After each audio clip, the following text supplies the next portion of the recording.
નમસ્કાર, હું નીતિન પટેલ. તમે જોઈ રહ્યા છો સમાચાર મેં આગે ન્યૂઝ. હવે જોઈએ આજના સમાચાર.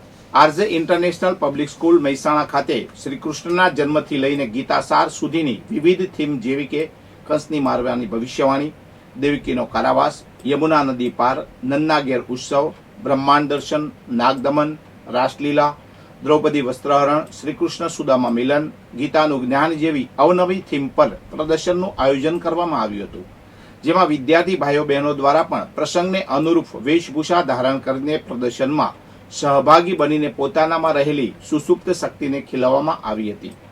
મોટી સંખ્યામાં વાલી મિત્રોએ પણ ઉપસ્થિતિ રહીને પ્રદર્શનને નિહાળ્યું હતું અને વિદ્યાર્થીઓને પ્રોત્સાહિત કરવામાં આવ્યા હતા. સાથે સાથે મટકી ફોડનો પણ કાર્યક્રમ રાખવામાં આવ્યો હતો, જેમાં સંસ્થાના ચેરમેન ડોક્ટર યોગેશભાઈ પટેલ, ટ્રસ્ટી શ્રી વિજયભાઈ પટેલ, ટ્રસ્ટી રશ્મિબેન પટેલ, આચાર્ય નીતિનભાઈ પટેલ, શ્રેયભાઈ મહેતા તેમજ અન્ય તમામ સ્ટાફ મિત્રો ઉપસ્થિત રહીને કાર્યક્રમને સફળ બનાવવામાં આવ્યો હતો.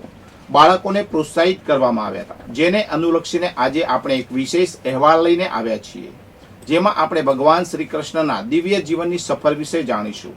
તેમના જન્મથી લઈને મરણ સુધીની ઐતિહાસિક અને આધ્યાત્મિક ઘટનાઓ. શ્રી કૃષ્ણ એટલે ભક્તિ, જ્ઞાન, કર્મ અને ધર્મનું પ્રતીક. ચાલો આ દિવ્ય યાત્રાની શરૂઆત કરીએ છીએ. અંદાજે 5200 વર્ષ પહેલા દ્વાપર યુગમાં શ્રી કૃષ્ણનો મથુરામાં જન્મ થયો હતો. માતા દેવકી અને પિતા વસુદેવના 8મા સંતાન તરીકે ભગવાન વિષ્ણુના અવતાર શ્રી કૃષ્ણનો જન્મ શ્રાવણ માસની કૃષ્ણ પક્ષની અષ્ટમીએ થયો. તે સમયે કંસના અત્યાચારથી મથુરા ગ્રસ્ત હતું. દૈવી ચમત્કારથી વસુદેવ શ્રી કૃષ્ણને ગોકુળમાં નંદબાબા અને યશોદાને ત્યાં પહોંચાડી આવ્યા, જ્યાં તેમનો ઉછેર થયો. ગોકુળ અને વૃંદાવનમાં શ્રી કૃષ્ણની બાળ લીલાઓએ દરેકનું મન મોહી લીધું. માખણ ચોરીથી લઈને પૂતના, બકાસુર અને અધાસુર જેવા રાક્ષસોનો સંહાર કરીને શ્રી કૃષ્ણે નાની ઉંમરે જ પોતાની દિવ્યતા બતાવી. ગોવર્ધન પર્વત ઉપાડીને ઇન્દ્રના કોપથી ગોકુળની રક્ષા કરવી અને રાસલીલા દ્વારા ભક્તિનો સંદેશ આપવો, આ બધું શ્રી કૃષ્ણના અનોખા વ્યક્તિત્વનું પ્રતીક છે. શ્રી કૃષ્ણનું જીવન મહાભારતના યુદ્ધમાં પણ કેન્દ્ર સ્થાને રહ્યું.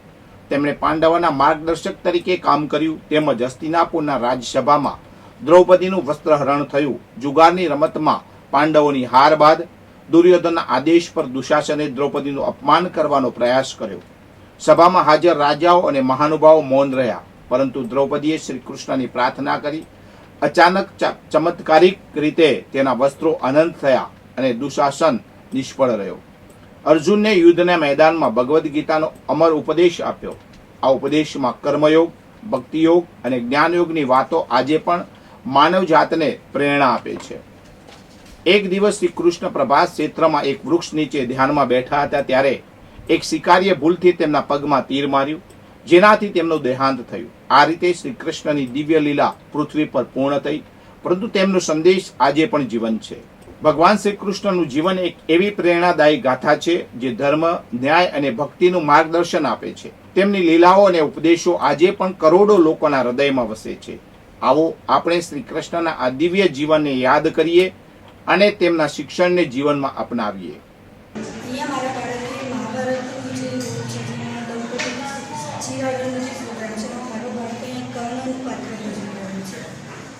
કર્ણનું પાત્ર ભજવ્યું છે, શું કહેવા માંગશો? બસ હું એ જ કહેવા માગું છું. આજે જે કંઈ મેં જન્માષ્ટમીનો પ્રોગ્રામ રાખવામાં આવેલો છે, મેં દરેક પાત્રની મુલાકાત લીધી છે, જેમાં શિક્ષકો અને બાળકોએ ખૂબ જ સરસ મહેનત કરી અને અહીંયા આજે કામ કર્યું છે. કર્ણનું પાત્ર અહીંયા મારા બાળકે ભજવ્યું છે, એ મને જોઈને ખૂબ જ આનંદ થયો છે.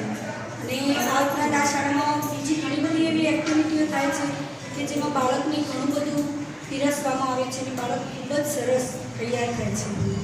આજે ઇન્ટરનેશનલ પબ્લિક સ્કૂલમાં આજે જે જન્માષ્ટમીનો ઉત્સવ એના લીધે એના અનુસંધાનમાં જે પ્રદર્શન રાખવામાં આવ્યું આજે એ ખૂબ જ સરસ છે. કૃષ્ણ જન્મથી લઈ છેક 12 અવતાર સુધી, મત્સ્ય અવતાર, વામન અવતાર, બધે 10 અવતારનું પ્રદર્શન કર્યું છે. બાળકોની મહેનત દેખાય છે, આમાં શિક્ષકોએ કેટલી મહેનત કરી છે એ પણ દેખાય છે. છોકરાઓની નાની ઉંમર છતાંય એમની એક્ટિંગ હતી જે એ બહુ જ સરસ હતી. અમને બહુ જ ગમ્યું પ્રદર્શન. આવું આખા મહેસાણામાં હજી સુધી અમે ક્યાંય નથી જોયું. તો મેડમ, આ જે જન્માષ્ટમીનું અમે આરજી ઇન્ટરનેશનલ પબ્લિક સ્કૂલ દ્વારા જે આજે આવું ભવ્ય પ્રદર્શન અને ઉજવણી થઈ, એના અંદર છોકરાઓની મહેનત અને સ્કૂલની મહેનત વિશે તમે શું કહેવા માંગો? એક તો પહેલી તો વાત એ છે કે આ જે પ્રોગ્રામ છે ને જે બાળકોએ ઉજવ્યો એ ફર્સ્ટ ટાઈમ અમે ક્યાંય મહેસાણામાં કોઈ સ્કૂલમાં નથી જોયો. આ ફર્સ્ટ ટાઈમ છોકરાની આટલી મહેનત વધતા સાથે સાથે ટીચરોની આટલી મહેનત એ બધી એક નંબરની જ છે, બરાબર. અને જે આ વિડીયો છે ને એટલું મસ્ત મસ્ત મસ્ત એમને પાત્ર ભજવ્યા છે કે જે કોઈની કલ્પના બી નહીં કરી. સીમા બહારની વાત. સીમા બહારની વાત.